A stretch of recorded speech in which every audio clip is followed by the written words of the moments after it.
I'm disappointed, Grant. I'm really disappointed in my heart.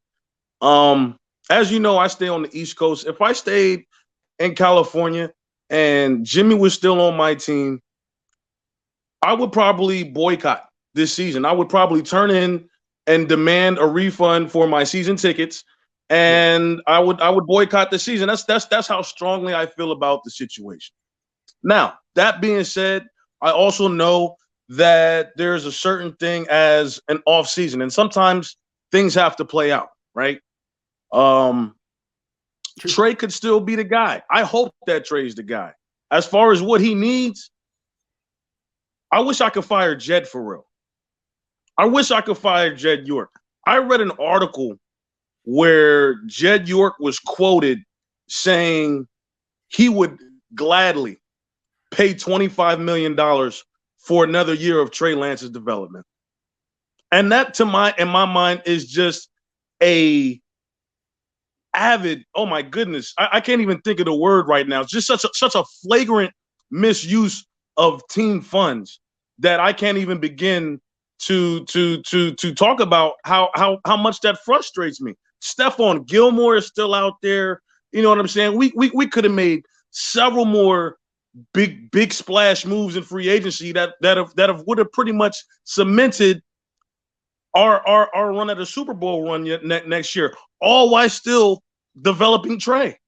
To me, like the Super Bowl window is open. I don't know if they agree, but to me, the Super Bowl window is open because of Debo Samuel. And he is Yes. a running back now. Like his shelf life could be short. And the fact that they're acting like if they could just settle on a quarterback, they might win a Super Bowl. It's not even about the quarterback. They have Debo, and they're like, well, we don't have our quarterback yet. Who cares?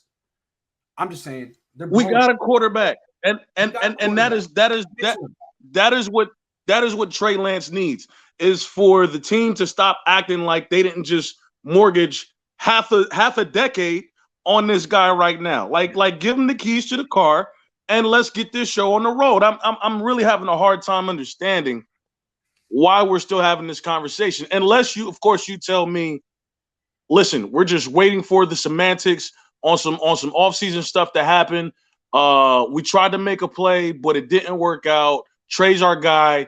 If we can't get nothing, we're gonna cut him, and we'll still be able to save some money. If that happens, then I can sit back and relax as a fan. But if not, I'm telling you, and as a fan, Grant, almost 3 decades, this is the most upset I've ever been.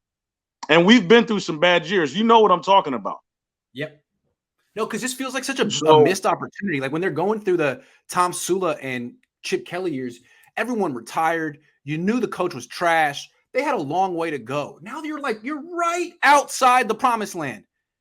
You know what I mean? And you can't do anything to get in. Like, what are you doing? You just wandered through the desert for 27 years and you're there and you're going to keep blowing it. Man, come on. It's frustrating.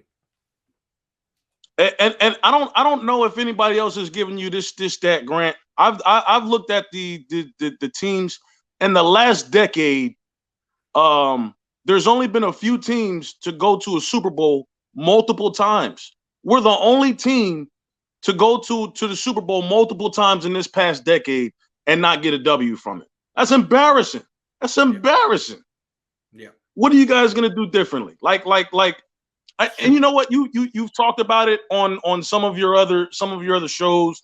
You know, these guys are playing numbers. These guys are worried about bottom line and filling the stands and that sort of thing. I get it. You know, Parag's over there buying other teams and all this, and the Niners organization has become more of a business. Can we please get back to the 80s when we was just trying to get it done? Can we do that, please? That would make my soul happy as a fan. That's what I need. That's what Trey needs. Because otherwise, Trey's going to get squandered. Yeah. Yeah.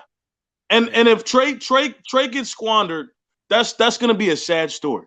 Could you imagine if Patrick Mahomes never got a team put around him and never was able to get a championship, let alone talk about being maybe the next great one. That's what we're talking about here with Trey. That's how finite the scale is. We could either set this man up for success on his career, or we could botch the whole thing. And if it's botched, It's a sad story. It's a very sad story. I know, and there's still time to save it. It's not there yet, but it's trending that direction because the Niners can't make a decision. Great call, man. Hey, man, always great to see you, Grant. Thanks for calling in.